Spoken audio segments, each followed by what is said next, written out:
의인의 혀라는 제목으로요, 신년 감사예배 말씀 증거토록 하겠습니다. 원래 그 새 표에 관한 말씀, 그리고 신년 그 비전에 관한 말씀을 늘 신년 감사 예배 때 증거했었는데요.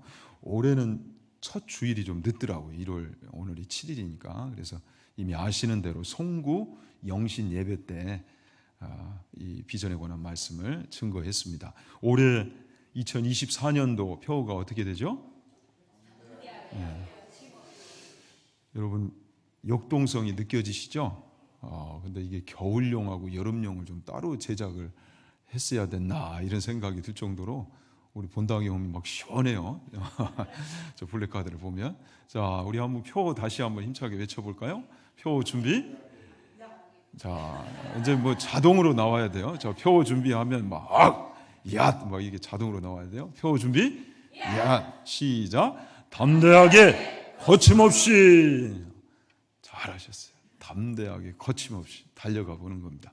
자, 그런데 이미 말씀을 전한 대로요, 뉘앙스는 굉장히 멋진데, 자, 이 구절이 어디에서 나왔어요?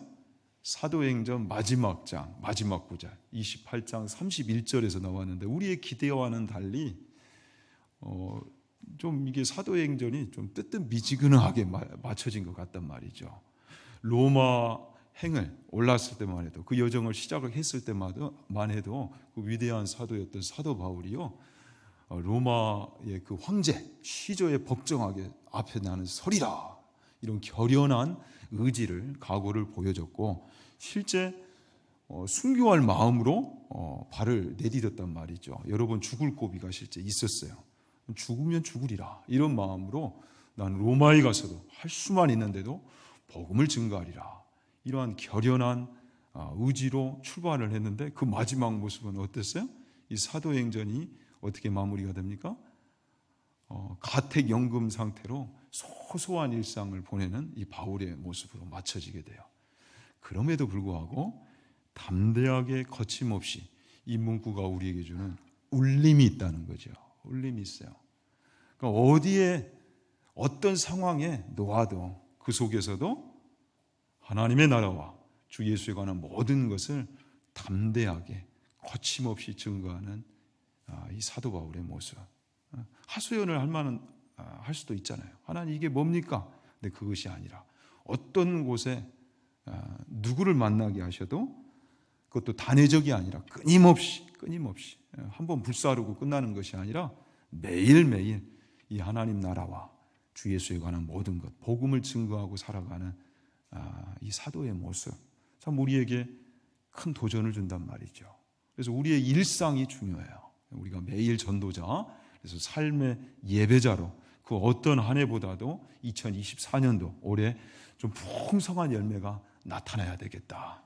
아무튼 큰 것도 중요하지만요, 매일의 이 일상이 중요해요. 하나님의 그 위대하신 나라를 우리의 매일의 일상과 연결을 시켜놓고 있어요, 성경은. 그렇다 보니 우리 작은 행동, 이 하나하나, 특히 이 말 한마디, 이것이 얼마나 큰 영향력을 갖고 있는지를 우리는 늘 염두를 하면서 우리 행동과 말을 계속해서 키워가는, 성장시켜 가야 되는 그런 이제 지혜가 또 열심히 필요한 것입니다. 자, 그래서 우리가 2019년도에도 이 크리스천의 언어 생활에 대해서 4시간인가요? 시리즈로 우리가 말씀을 함께 나눴는데, 아무튼 성품 훈련, 성품에 관한 훈련, 또 우리 언어 생활, 이 말에 대한 훈련은 평생 하나님 앞에 서는 그날까지 계속해서 갖고 가야 돼요. 우리가 이 바뀌어야 주변이 바뀔 수가 있는데, 무엇이 특히 달라져야 되겠다? 이 말, 우리의 언어가 바뀌어야 되겠다, 달라져야 되겠다. 굉장히 이제 중요한 내용이죠. 그래서 하나님은요, 이 싸움을 평생에 걸쳐서 우리에게 계속 해오는 거예요. 이것을 멈추실 의향이 없으신 겁니다. 그런데 그것이 우리를 향하신 하나님의 놀라운 또 사랑인 것을 우리는 로마서를 통해서 풍성히 또 함께 나누었었죠. 그래서 우리의 이 언어 생활을 계속 훈련하고 갖고 가야 되는데, 오늘은 성도가 훈련해야 할 언어 생활, 그리고 다음은 우리가 절제해야 할 언어 생활, 그리고 세 번째는 경청해야 될 언어 생활. 올해는 이 세 파트로 나누어서 이 성도의 언어 생활에 대한 말씀을 좀 신년에 함께 나누고자 합니다. 아무쪼록 우리의 언어가 바뀜으로 정말 우리의 가정도 또 삶터도 일터도 우리의 교회도 바뀔 수 있는 이 영광이 2024년도 올해 가운데 풍성히 일어날 수 있기를 진심으로 축원합니다. 또 주요 구절 하고 가십시다. 의인의 혀는 순은과 같거니와. 세 번 묵상할까요? 의인의 혀는 순은과 같거니와. 의인의 혀는 순은과 같거니와. 의인의 혀는 순은과 같거니와. 자, 여러분, 순은이 뭐예요? 불순물이 하나도 없는 그 은을 뜻하죠. 이전 개역 한글판에는 그래서 천은이라는 단어가 사용이 됐어요. 가장 좋은 은이다. 자, 이 순은이 연단을 통해서 나오듯이 이 의인의 혀, 우리 성도의 이 혀, 언어 생활은 가꿔져야 된다는 거예요. 결론부터 말씀을 드리자면 의인의 혀는 그 연단 속에 훈련을 통해 나온다는 거예요. 그래서 우리의 성도의 크리스천의 언어 생활을 계속 우리가 훈련해야 할 필요성을 성경은 우리에게 당부하고 계십니다. 자, 여러분 이제 말씀을 시작하기 전에 좀 질문을 먼저 드리겠습니다. 우리가 하루에 말을 많이 하잖아요. 그런데 말을 많이 하는데 도대체 몇 단어나 우리가 이 말을 할 때 활용을 할까? 여러분, 우리가 하루에 몇 단어나 이렇게 사용을 할까요? 몇 개의 단어? 어느 전문기관에서 조사를 했대요. 1살이 되면 이때는 뭐 몇 개 단어를 못 써요. 엄마, 아빠, 뭐 기껏해야. 그래서 5단어를 활용을 하고 2살 때는 이제 조금씩 늘어납니다. 260단어. 그리고 3살 때는 800단어. 5살에는 약 2000단어를 활용을 하게 된대요. 이제 성인이 되면 남자는 하루에 쓰는 단어가 25,000개랍니다. 25,000개의 단어를 활용을 한대요. 근데 우리 여성분들은 좀 언어에 일가견이 있잖아요. 여기에 5,000개를 더 더해서 3만 단어를 활용을 하신답니다. 우리 자매님들이 참 훌륭하세요. 아주 풍성한 언어 생활을 이루시는데, 근데 이제 성인이 되면 이렇게 이제 많은 단어들을 활용할 줄 알게 되는 거예요. 그렇다 보니 이 평균적으로 계산을 해보면 1년 동안 우리 자신이 사용한 이 단어로 책을 펴내면요, 무려 400페이지에 달하는 책을 132권이나 출판할 수가 있게 된답니다. 엄청나죠? 이게 1년 동안. 그럼 평생에 걸쳐서 책을 찍어낸다면 얼마나 많은 책이 찍어지겠어요? 우리 말을 수록한 그 책을 찍어내면. 이해되시죠? 자, 그래서 이렇게 많은 단어들을 활용하고 있는데, 말의 중요성을 이야기할 때요, 말의 중요성을 이야기할 때는 그 수많은 단어 중에서도 우리가 어떤 단어를 초이스하고 선택하고 활용하는가, 그 정도로 말에는 위력이 있다는 거예요, 여러분. 말의 파급력. 이해되십니까? 그래서 우리나라 속담도 있죠. 말 한마디로 천냥빚을 갚는다. 말 한마디가 그렇게 중요한 거예요. 그 독일의 아주 유명한 소설가인데요, 파트리크 쥐스킨트라는 그 소설가가 있어요. 은둔 작가로도 아주 유명합니다. 자신의 모습을 드러내지 않는데 아주 베스트셀러들을 많이 냈죠. 그 이분의 책 중에 기피애의 강요라는 책이 있어요. 여기에 어느 이제 여성 화가가 주인공으로 등장을 하는데 열심히 이제 그림을 그려서 첫 전시회를 갔습니다. 근데 어느 평론가가 와가지고 평을 남기고 갔어요. 참 당신은 재능이 많은데 아직 깊이는 좀 부족한 것 같다. 이 평을 남기고 왔는데 이 주인공이요, 이 여성 화가가 그만 깊이라는 단어에 너무 몰두하고 집착한 나머지 남은 이제 생애를 어떻게 하면 내 작품에 깊이를 더해볼고, 근데 여기에 너무 몰입을 하다가 그만 술과 약물에 취해서 생을 마감한 그런 내용이에요. 그러니까 말 한마디, 단어 하나가 얼마나 큰 파급력, 영향력을 지니는가라는 것을 잘 우리에게 소개하는 작품이죠. 그래서 우리가 많이 그런 대화들을 나누잖아요. 다르고 다르다. 단어의 초이스마저도 우리는 신경을 써야 된다는 거예요. 근데 성경이 우리의 언어 생활에 대해서 얼마나 많이 다루고 있고 성도의 말 한마디가 얼마나 중요한지를 우리에게 당부하고 있는지 몰라요. 잠언서에 특히 그런 이제 구절들이 많이 소개되고 있죠. 의인의 입은 무엇이라도 생명의 샘이라도 악인의 입은 무엇을 머금었느니라? 독을 머금었느니라. 같은 입이라도 다 같은 입이 아니라는 거예요. 그 결과는 천양지차라는 거죠. 생명샘이 될 수도 있고 독샘이 될 수도 있다는 사실이에요. 또 잠언서 18장 21절에 죽고 사는 것이 어디에 달렸다? 혀의 힘에 달렸다. 생사가요, 혀의 힘에 달렸대요. 우리의 언어에 달렸대요. 그래서 혀를 쓰기 좋아하는 자는 어떤 열매를 먹으리라? 혀의 열매를 먹으리라. 이 혀의 복로, 열매를 먹고 사는 것이 우리 인생이란 말이죠. 잠언서 13장 3절에도 입을 지키는 자는 자기의 생명을 보존하나 입을 크게 벌리는 자에게는 무엇이 오느니라? 멸망이 오느니라. 그래서 이 입단속을 잘해야 된다는 거예요. 입을 지키는 훈련이, 연단이 너무도 필요하다는 사실이죠.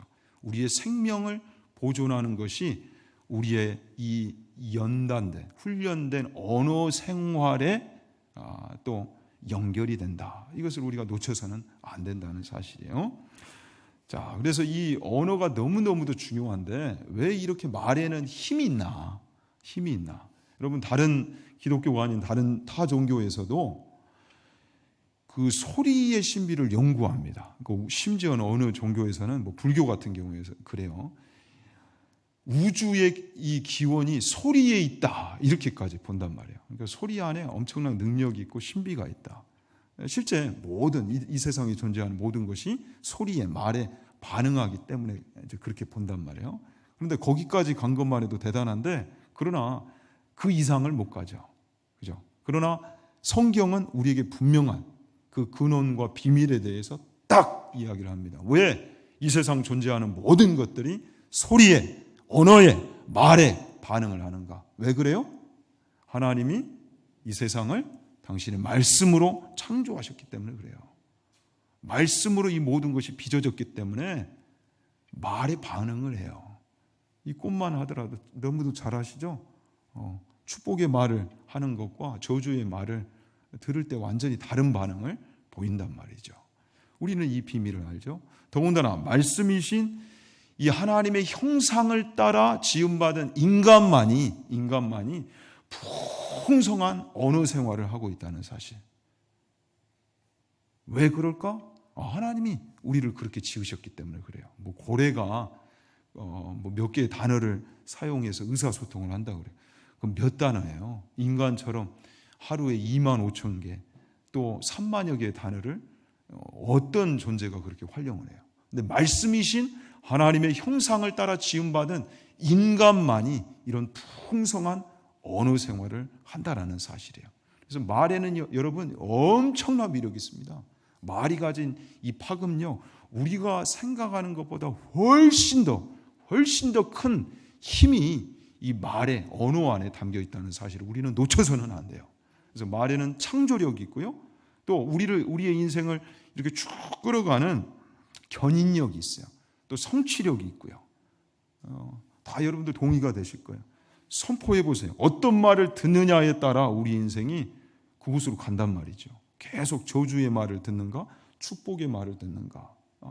그래서 감사해, 기뻐, 훌륭하다, 이런 말을 들을 때 하고, 짜증나, 미치겠어, 난 널 증오해, 넌 안 돼, 난 안 돼, 이런 말을 들을 때 하고 우리 인생이 완전히 다른 곳을 향해 간다라는 사실이죠. 특히 우리 자녀들에게, 다음 세대에게 우리가 어떤 말을 들려줘야 될까? 성경은 이스라엘아 들으라, 이 쉐마 교육을 하라는 거예요.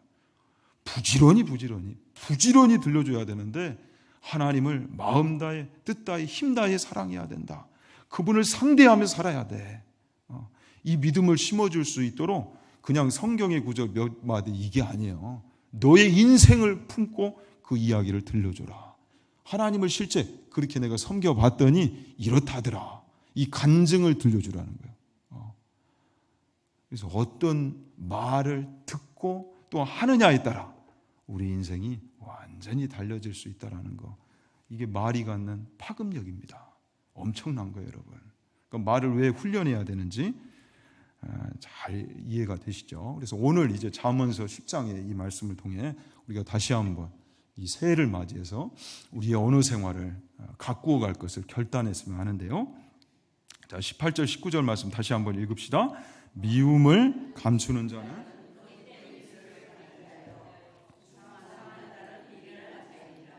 말이 많으면 허물을 면하기 어려우나 그 입술을 제어하는 자는 지혜가 있느니라. 자, 누가 지혜가 있다고요? 그 입술을 제어하는 자, 훈련하는 자가 지혜가 있대요. 그래서 여러분, 이 말은 우리의 이 생각과 가치관을 담는 그릇이라고 할 수가 있죠. 마음의 표현이 말이에요. 그렇다 보니 우리 속에 악한 마음을 품고 있으면 무엇이 튀어나오겠어요? 당연히 악한 말이 더 많이 튀어나오겠죠. 그래도 선한 마음을 품고 있어요. 그러면 어떤 말이 더 많이 나오겠어요? 당연히 선한 말이 더 많이 나오겠죠. 그래서 여기 보면 미움을 감추는 자는 거짓된 입술을 가진 자요. 이 말은 감정대로 말하라 이게 아니라 그만큼 이 어떤 마음을 갖느냐가 중요하다는 거예요. 미움을 감추는 자는 당연히 그건 위선이죠. 거짓된 입술을 가진 자다. 좋은 말이 튀어나오기가 어렵다는 거예요. 척해도 표정 관리해도. 그러면서 중상하는 자는 이 험담하는 자, 헐뜯는 말을 하는 자는 미련한 자래요. 그러니까 말을 잘못하는 사람처럼 지혜롭지 못한 우둔한 사람이 없다라는 사실이에요. 그것처럼 말을 우리가 훈련해 가야 되는데, 자 19절에 보면 말이 많으면 허물을 면하기 어려우나. 자, 여러분들은 말을 좀 많이 하시는 편입니까? 적게 하시는 편입니까? 제가 이미 저희 가정도 소개를 드린 대로 저는 우리 아내한테 맨날 쳐요. 왜냐하면 나보다 우리 아내가 더 말이 적거든요. 부부싸움 하면 입을 탁 막아버리면 아이고 내가 그냥 답답해서 사과를 먼저 하고 가는 게 속이 편해. 말이 많으면 허물을 면하기 어렵다. 완전하지 않는 우리가 그죠? 허물이 분명히 있단 말이에요. 근데 그 허물이 가장 무엇을 통해서 많이 드러나겠어요? 이 말을 통해서 많이 드러난단 말이에요. 그러니까 우리 과거를 돌아보면 얼마나 말실수가 많은지 그것 때문에 막 후회하고 그죠? 안타까워하는 그런 일들이 많단 말이죠. 그러니까 입을 잘 훈련해야 되는데 이 파카르트라는 독일의 철학자예요. 의사가 이런 말을 했어요.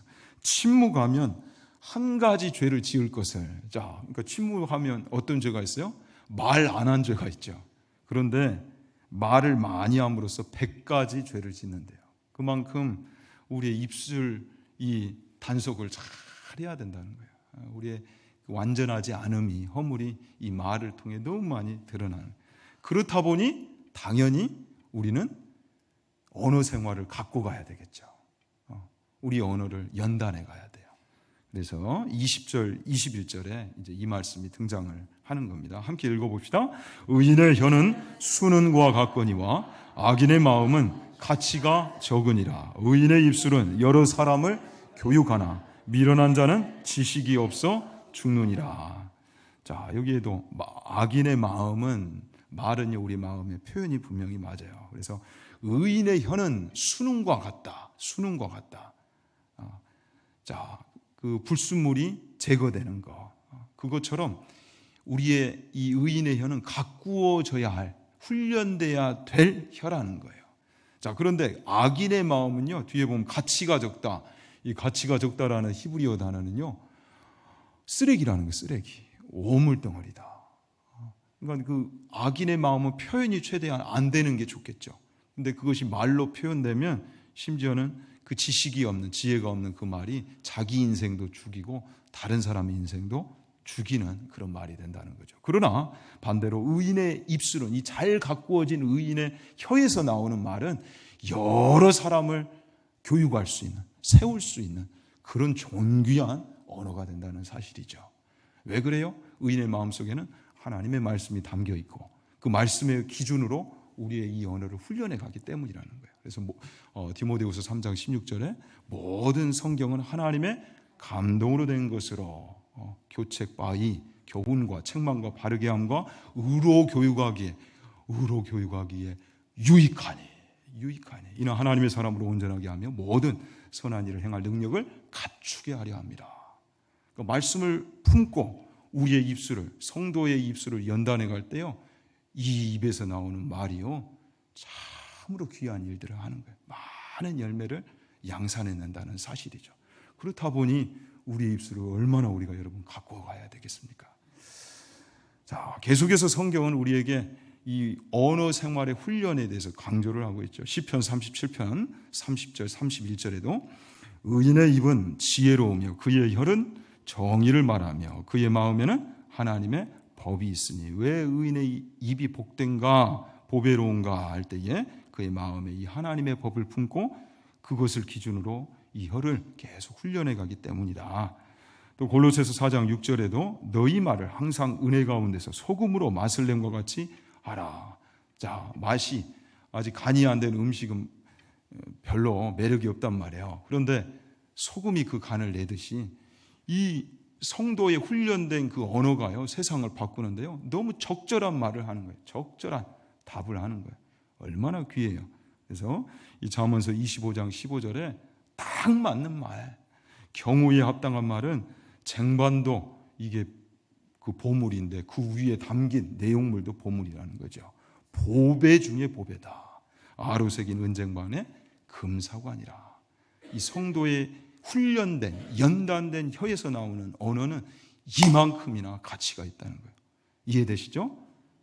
계속해서 성경이 우리에게 이 언어를 얼마나 훈련해야 하는가를 지금 강권하고 있는 겁니다. 에베소서 4장 29절에도 무릇 더러운 말은 너희 입 밖에도 내지 말고, 여기서 이 더러운 말이라는 것은 헬라어로 사프로스라는 단어인데 분별이 없는 말, 지혜가 없는 말을 뜻해요. 그 부적절한 말, 쓸모없는 말. 그러니까 지혜가 없는 말은 아예 입 밖에도 내지 말라는 거예요. 그러니까 훈련되지 않는 이 혀는요, 그냥 입을 벌리지 않는 게 낫다는 거죠. 자, 그런데 반대로 오직 덕을 세우는 데 소용되는 대로 선한 말을 하여, 이때 덕을 세우다라는 단어는 오이코도멘, 집을 세우다 할 때에 쓰이는 단어예요. 그러니까 내 인생 하나만 세워가는 그 말이 아니라 이 잘 가꿔지고 훈련된 언어는요, 우리의 공동체까지 영향을 주고 또 세우는 그런 아주 보배로운 말이 된다는 사실이죠. 우리의 가정을 세우고 우리 회사를 세우고요, 또 우리 교회를 세워가는 그런 말이 된다는 거예요. 잘 우리 언어가 훈련될 때 듣는 이들이 이 은혜를 받게 된다는 사실이죠.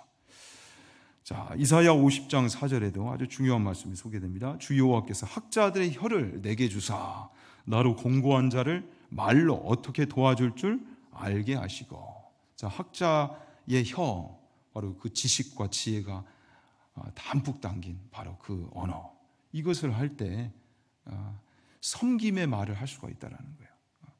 지혜로운 그 한마디로 아주 좋은 선택을 할 수 있고 좋은 결정을 할 수 있기 때문에 이 잘 가꾸어진 지혜로운 그 한마디가 너무너무도 귀한 열매를 맺어간다는 사실이죠. 그래서 우리 인생이 섬기는 인생, 살리는 인생이 되려면 우리의 언어도 섬김의 말을 해야 되고 또 살리는 말을 해야 되겠다. 복음의 말을 해야 되겠다. 이러기 위해 계속해서 우리의 언어를 훈련해 가야 되는 겁니다. 우리의 언어를 마지막으로 훈련해야 될 가장 중요한 이유 무엇이겠어요, 여러분? 우리의 말을 훈련해야 되는 가장 중요한 이유. 왜 그렇습니까? 우리가 이 언어 생활을 다룰 때마다 늘 확인하는 말씀이죠. 민수기 14장 28절. 우리의 모든 말을 누가 들으세요? 그래요. 하나님이 다 듣고 계신다는 거예요. 자, 함께 읽어봅시다. 그들에게 이르기를 여호와의 말씀에 내 삶을 두고 맹세하노라. 너희 말이 내 귀에 들린 대로 내가 너희에게 행하리니. 한 번 더 읽읍시다. 그들에게 이르기를 여호와의 말씀에 내 삶을 두고 맹세하노라. 너희 말이 내 귀에 들린 대로 내가 너희에게 행하리니. 그래요. 하나님은 다 듣고 계셔요. 들으시는 하나님이세요. 우리가 수요일에도 나눴지만 하나님의 그 속성에서 하나님은 여러분 어떤 분이세요?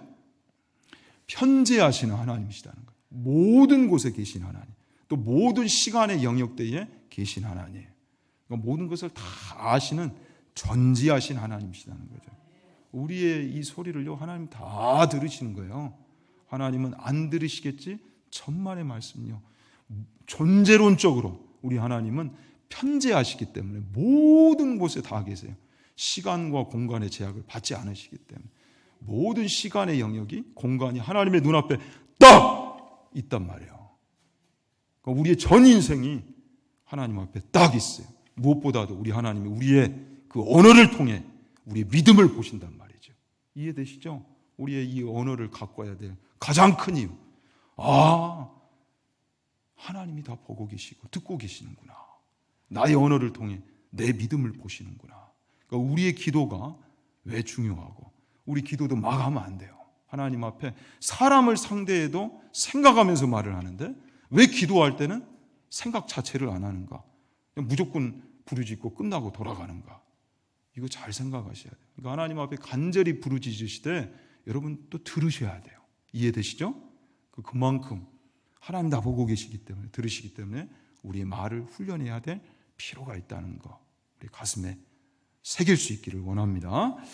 자, 그래서 오늘은 세 가지를 우리가 함께 좀 훈련했으면 좋겠다는 의미에서 이 세 가지를 나누고 마치도록 하겠습니다. 첫 번째는 우리가 어떤 말을 해야 될까 할 때에 첫 번째는 하나님을 자랑하는 말을 하자. 한번 해봅시다. 하나님을 자랑하는 말을 하자. 그래요. 하나님을 자랑하는 말을 해야 돼요. 자, 우리는 그런데 보통 우리의 그 대화 속에 말의 내용 속에 상당 부분이 이 내용으로 가득 채워져 있죠. 하나님 자랑보다는 누구 자랑? 내 자랑, 자기 자랑. 그리고 자기 자랑의 내용 안에서도 이게 많이 들어있어요.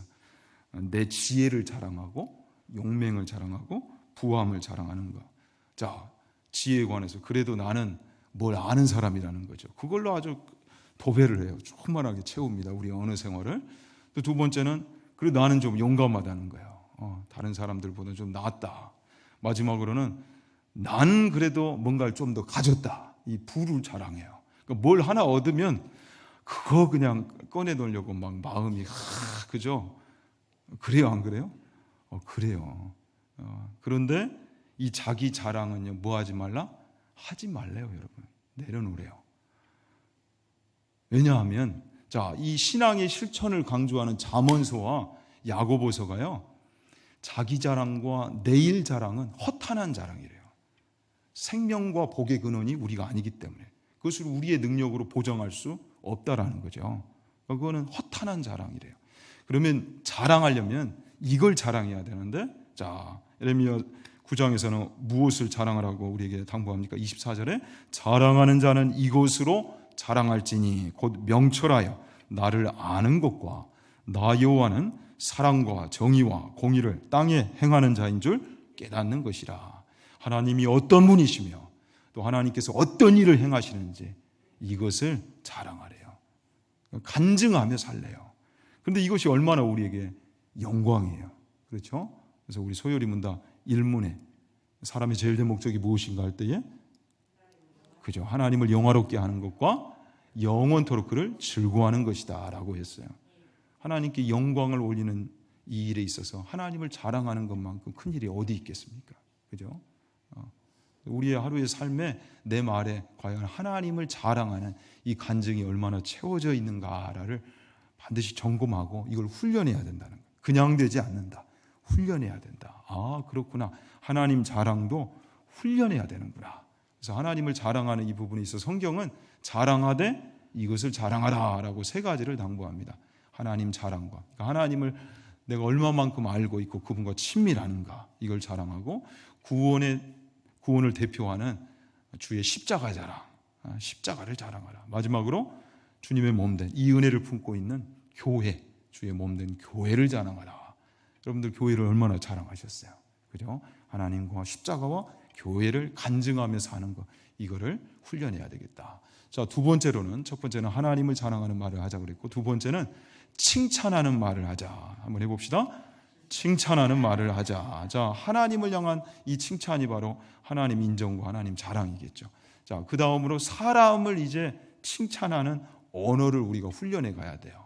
칭찬하는 언어. 여러분들은 얼마나 칭찬하며 사십니까? 자, 잠언서 27장 21절에 도가니로 은을, 풀무로 금을. 자, 이때 도가니는 그 도가니탕 할 때 도가니입니까? 거기 아니고 그 용광로 있죠. 용광로를 뜻하고 이때 풀무는 그 불을 뜻해요. 그러니까 용광로의 그 불이 불순물을 다 재련하듯이 그렇게 해서 은금을 만들어내듯이 무엇이 사람을 단련하고 연단시키고 사람을 만들어낸다라고 소개해요? 칭찬이요, 칭찬이. 칭찬이요, 사람을 만든다는 거예요, 여러분. 칭찬이 이렇게 중요하다는 거예요. 자, 여러분, 왜 칭찬이 사람을 만들어낼 수 있습니까? 빚어낼 수 있습니까? 왜 그렇습니까? 그건 칭찬을 한번 들어보세요. 그리고 칭찬을 한번 해보십시오. 그렇죠. 칭찬을 듣게 될 때 우리의 마음이요, 근심과 염려가 달아나고요, 달라져요.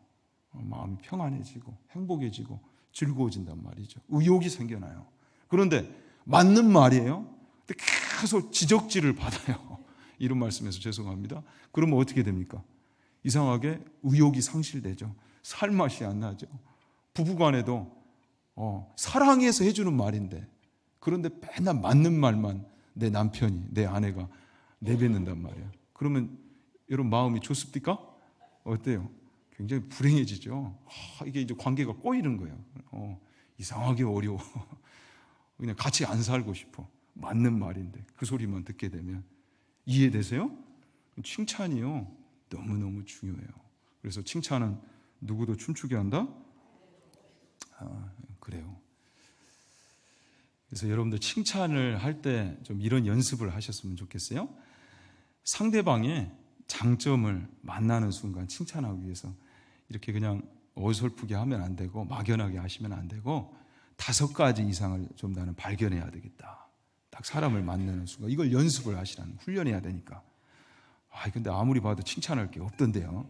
이러지 마시고 한번 발견하도록 노력을 해보시라는 거예요. 그리고 그게 잘 안 되면 아가서의 말씀을 좀 여러분들이 많이 풍성히 읽고 배워야 돼요. 거기 보면 사랑도 칭찬을 통해서 이렇게 하는데 얼마나 그 표현법들이 멋있습니까? 당신의 머리는 순금 같고, 이런 표현들이 어여쁘고 어여쁘다. 당신의 눈은 비둘기 같구나.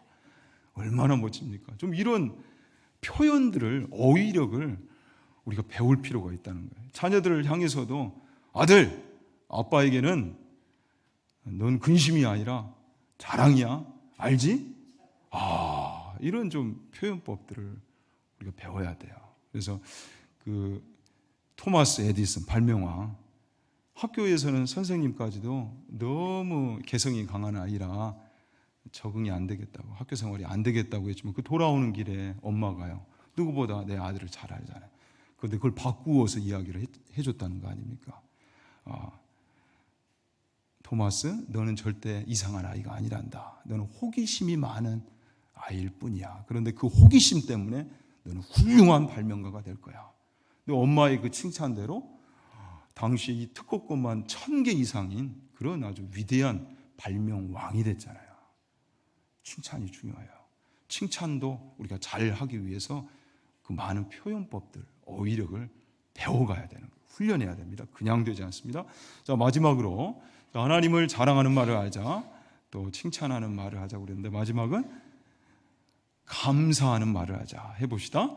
감사하는 말을 하자. 감사는 아무리 강조해도 지나침이 없죠. 감사가 너무너무 중요합니다.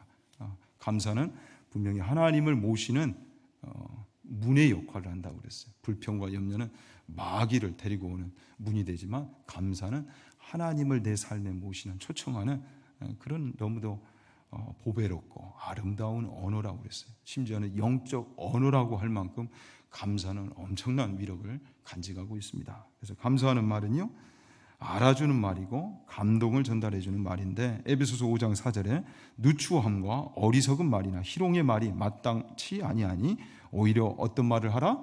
감사하는 말을 하라. 그래서 여기서 그 누추함은 입에 올리기에도 아주 부끄러운 그런 속된 말을 뜻해요.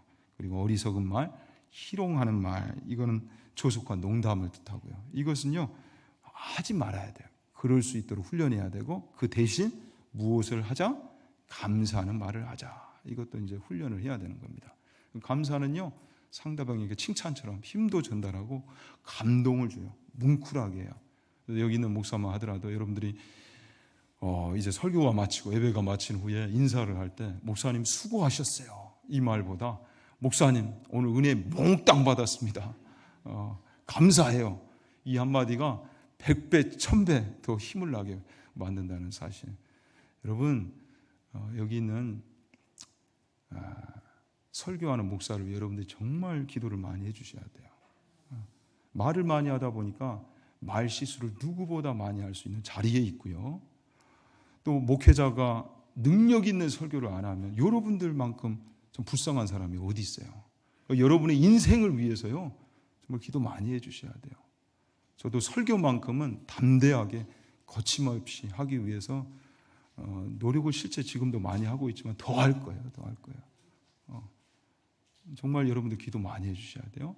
자, 우리의 가정에서도 부부간에도 마찬가지입니다. 이 감사를 표현하는 거, 이런 거 많이 한번 해보시라고 훈련해야 돼요. 내 인생의 최고의 감사 제목은 주 예수 그리스도를 만난 일이고, 두 번째는 자녀들에게요, 너의 아빠, 너의 엄마를 만난 일이다. 아멘이 없으시네. 아멘. 다시 한번요.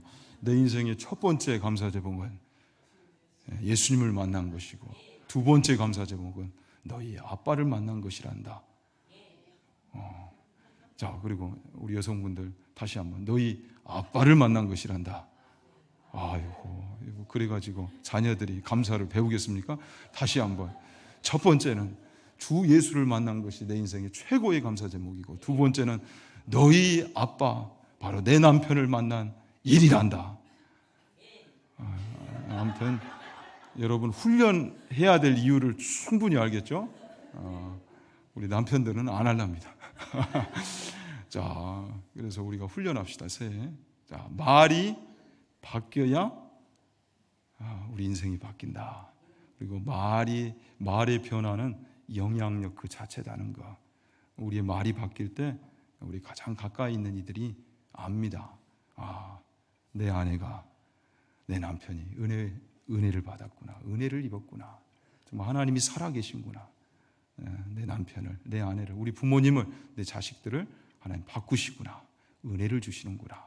그것을 제일 먼저 우리가 느낄 수 있는 게 이 말이에요. 그래서 말은 의인의 혀는 특히 연단되고 훈련된 혀인데, 아무쪼록 2024년도 이 한 해 동안 우리의 언어 생활을 가꾸고 훈련함으로 하나님 나라 확장과 복음을 증거하고, 정말 우리 가정과 우리 삼토와 일토와 교회가 바뀌어지는 이 영광의 주역될 수 있기를 진심으로 축원합니다. 기도하겠습니다. 우리 인생의 주관자가 되시는 아버지 하나님, 은혜를 감사드립니다. 이렇게 2024년 새해를 활짝 열어주셨는데, 정말 이 한 해 우리의 삶이 변화되기 위해서 우리의 입술이, 말이, 언어가 바뀌어야 할 줄로 믿습니다. 말의 위력을 다시 한번 우리의 가슴에 새기게 하셨사오니, 진정 성도다운 말, 지혜로운 말, 경우에 합당한 보배로운 말, 덕을 세우는 은혜로운 말, 무엇보다 살리는 말을 하기 위하여 우리 혀가 수는처럼 연단될 수 있기를 원합니다. 올 한 해 하나님을 마음껏 자랑하며 살게 해주시고, 칭찬과 감사의 말을 계속 훈련하며 또 친히 감당하겠사오니, 이 변화된 언어 생활을 통해 우리 가정과 삼토와 일토와 교회가 바뀌어 나갈 수 있는 풍성한 열매를 이 한 해 가득 허락하여 주시옵소서. 예수님의 이름으로 기도하옵나이다. 아멘.